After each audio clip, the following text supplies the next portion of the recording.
Masturbate करते हैं या सेक्स करते हैं, यूजुअली सेक्सुअल एसोसिएशन देखा गया है, तो उसमें देखा गया प्रोस्टेट कैंसर स्लाइटली कम देखा जाता है। प्रोस्टेट की बीमारी से इंसान नपुंसक हो सकता है। मोर देन 90-95% चांस है कि आपको जो है थोड़ा बहुत प्रोस्टेट रिलेटेड प्रॉब्लम जरूर हो रही है। आपका ट्रीटमेंट जो जितना एग्रेसिव है, क्या उसको आपका पेशेंट टॉलरेट कर पाएगा कि नहीं? अगर नहीं टॉलरेट कर पाता, you go to plan B. Prostate की बीमारी सिर्फ ओल्ड एज में होती है? नहीं, ऐसा नहीं है। एंड स्टेज पे अगर आप आ जाओगे, बिल्कुल पूरी शरीर में फैला हुआ है, तब उस टाइम पे जो है काफी सारे बॉडी ऑर्गन्स आपके ऑलरेडी अफेक्टेड होते हैं। प्रोस्टेट के अंदर ग्रोथ बहुत ज्यादा एडवांस्ड है, जिसने कि यूरिन के पैसेज को दबा दिया है। तब यस, प्रोस्टेट तब आपको यूरिन आना बंद हो सकता है।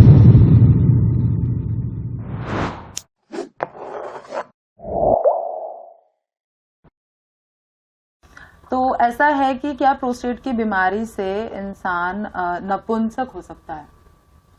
नपुंसक, इरेक्टाइल डिसफंक्शन नहीं, बहुत रेयर है, बहुत रेयर है। ओके, इट्स नॉट मतलब ट्रू। हाँ, अगर आप बहुत एडवांस डिजीज कर रहे हो, नर्व प्रिजर्वेशन नहीं कर पा रहे हो, ठीक है, तब तो पक्का जो है इरेक्शन सफर करेगी पेशेंट की, ठीक है। लेकिन अगर आपने नर्व प्रिजर्वेशन कर लिया तो काफी हद तक इरेक्टाइल डिसफंक्शन प्रिजर्व हो जाता है। इरेक्टाइल फंक्शन जो है पेशेंट का, वो प्रिजर्व हो जाता है। ओके, प्रोस्टेट कैंसर से क्या ऐसा है कि डेथ होनी है? हाँ बिल्कुल, एंड स्टेज पे अगर आप आ जाओगे, बिल्कुल पूरी शरीर में फैला हुआ है, तब उस टाइम पे जो है काफी सारे बॉडी ऑर्गन्स आपके ऑलरेडी अफेक्टेड होते हैं, ठीक है। और पेशेंट की लाइफ एक्सपेक्टेंसी अफेक्ट हो जाती है। मान लो किसी के लिवर में, लंग्स में, सब जगह फैला हुआ है, सो एक रीजनेबल डाउट होता है कि हाँ, पेशेंट की लाइफ एक्सपेक्टेंसी नॉर्मल से जो है काफी ज्यादा कम होगी, ठीक है। उस टाइम पे जो है ट्रीटमेंट रिलेटेड साइड इफेक्ट्स भी हो सकते हैं।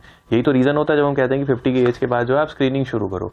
नाउ यू अंडरस्टैंड कि ये ज्यादा कॉमनली क्यों मिल रहा है। एक तो जो है smoking, obesity, hypertension almost virtual हो गई है। यंग पेशेंट्स में ये सारी चीजें डेवलप हो रही हैं, बट ज्यादा मिल इसलिए भी रहा है कि लोग समझदार हैं कोविड के बाद। दे नो कि अब हेल्थ इज वेल्थ। स्क्रीनिंग और हाँ, आप स्क्रीनिंग पहले कराओगे। अब आज से 15, 20 साल, 21 साल पहले लेकर के चलोगे तो मोस्टली आपको एडवांस स्टेज पे पता चलता था।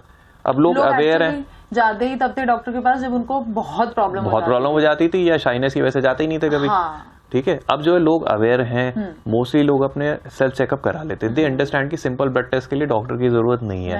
मोस्टली लैब टेस्ट की अवेलेबिलिटी ऑलमोस्ट सबके फोन पे अवेलेबल हो जाता है, वो अपना टेस्ट करा लेते हैं। दिक्कत होती है तो वो तुरंत आ ही जाते हैं। कोई जान के अपनी सेहत क्यों खराब करेगा? Sir, when I was researching about this, तो एक टर्म था टमाटर और लाइकोपीन। प्रोस्टेट के लिए क्या फायदेमंद होता है ये? डाउटफुल है, डिबेटेबल है। ओके, चलिए, तो अगर हम मिथ्स की तरफ चलूं तो पहला मिथ है मेरे पास कि प्रोस्टेट की बीमारी सिर्फ ओल्ड एज में होती है। नहीं, ऐसा नहीं है। आजकल तो हार्ट अटैक भी यंग एज में हो रहे हैं, ठीक है। तो सी डिफाइन करना पड़ेगा आपको ओल्ड क्या है। हाँ, ओल्ड अगर मैं बोलूँ तो आफ्टर 70 और 80। नहीं, ऐसा नहीं है। तो पहले भी होता है, ठीक है। बार बार टॉयलेट आना मतलब प्रोस्टेट कैंसर ही है आपको? नहीं, मोर देन 90-95% चांस है कि आपको जो है थोड़ा बहुत प्रोस्टेट रिलेटेड प्रॉब्लम जरूर हो रही है, ठीक है। ये भी मैं अज्यूम कर रहा हूँ कि इस पेशेंट की एज जो है सीनियर है, ठीक है, but very unlikely that this is prostate cancer. Okay, ज्यादा सेक्स या मास्टरबेशन से प्रोस्टेट खराब हो जाता है, तो प्रोस्टेट रिलेटेड प्रॉब्लम और प्रोस्टेट कैंसर के चांसेस बढ़ जाते हैं, इज इट? नहीं, उल्टा है। इनफैक्ट ये देखा गया है कि जो लोग ज्यादा एक सर्टेन फ्रीक्वेंसी से अगर मैस्टरबेट करते हैं या सेक्स करते हैं, यूजुअली सेक्सुअल एसोसिएशन देखा गया है, तो उसमें देखा गया प्रोस्टेट कैंसर स्लाइटली कम देखा जाता है, ठीक है। इस फैक्ट की कोई रेलिवेंस नहीं है वैसे, ठीक है। बट मैंने देखा, आप थोड़े टाइम पहले अगर 1 साल 1.5 साल पीछे जाओगे ना, तो इंस्टा पे बड़ा हल्ला मचा होता है इसको लेकर के, ठीक है। लोगों ने ये भी मजाक बनाना शुरू किया था कि हम डेली सेक्स करेंगे और अमर हो जाएंगे, ठीक है। बट ऐसा होता नहीं है, ठीक है। मतलब आप इसको, आइडिया इस कि आप इसको as a general public recommendation नहीं दे सकते कि you start doing this and आपको प्रोस्टेट कैंसर नहीं डेवलप होगा। ओके, ठीक है। प्रोस्टेट कैंसर से टॉयलेट आना कंप्लीटली आपका खत्म हो जाता है, बहुत प्रॉब्लम होती है उसके लिए?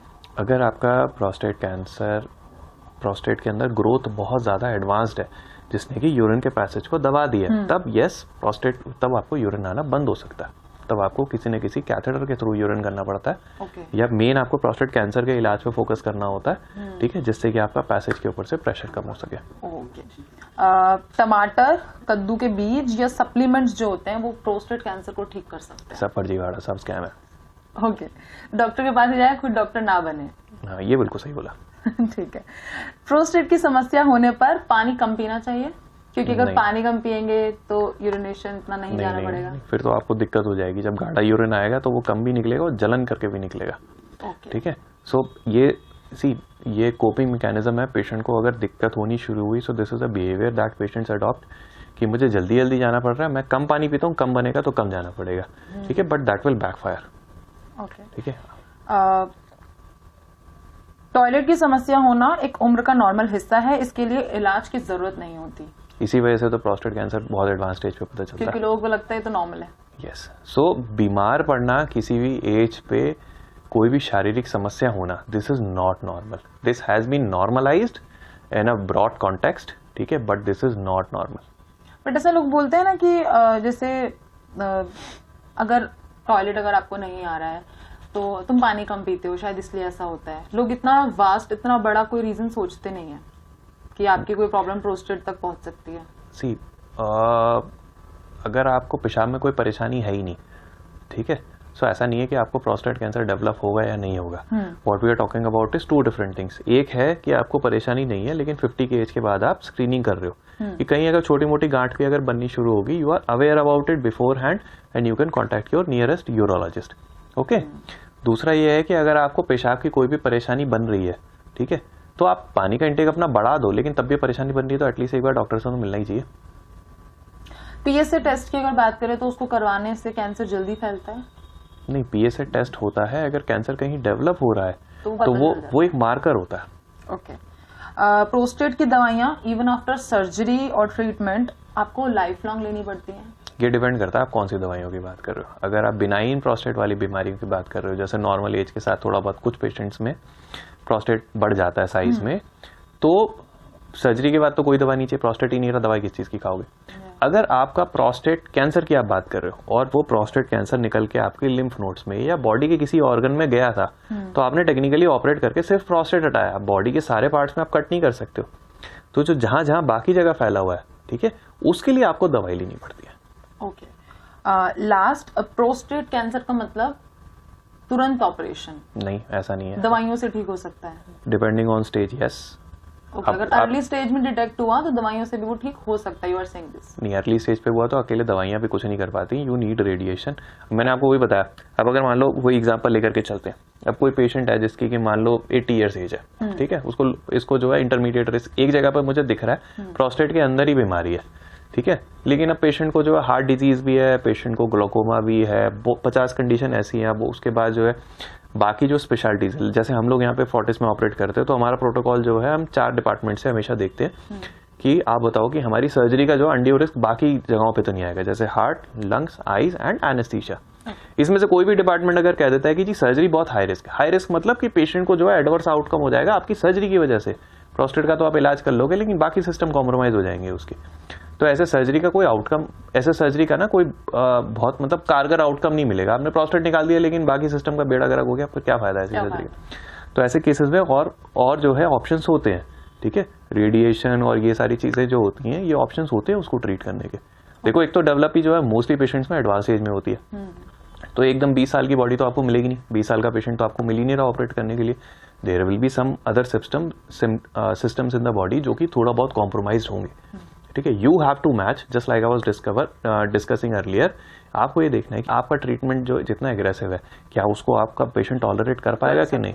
अगर नहीं टॉलरेट कर पाता, you go to plan B, ठीक है। Surgery is one of the answer, surgery is one of the very good answers, but surgery is not the only answer. Lastly, after treatment कोई भी मेल पार्टनर अपने female partner को satisfy नहीं कर पाता, is it? नहीं, ऐसा नहीं है। अगर आपने इरेक्शन बचा ली है पेशेंट की, नर्व प्रिजर्विंग कर लिया, उसके बाद उसको इरेक्शन आ रही है, तो नहीं सेटिस्फाई कर पाएगा। साइकोलॉजिकल सेटिस्फैक्शन की बात नहीं कर रहा मैं, फिजिकल तो कर सकता है। Yes, okay, thank you so much doctor. I hope हमने सारी चीजें प्रोस्टेट से रिलेटेड कवर की। Thank you so much. Okay जी, टेक केयर।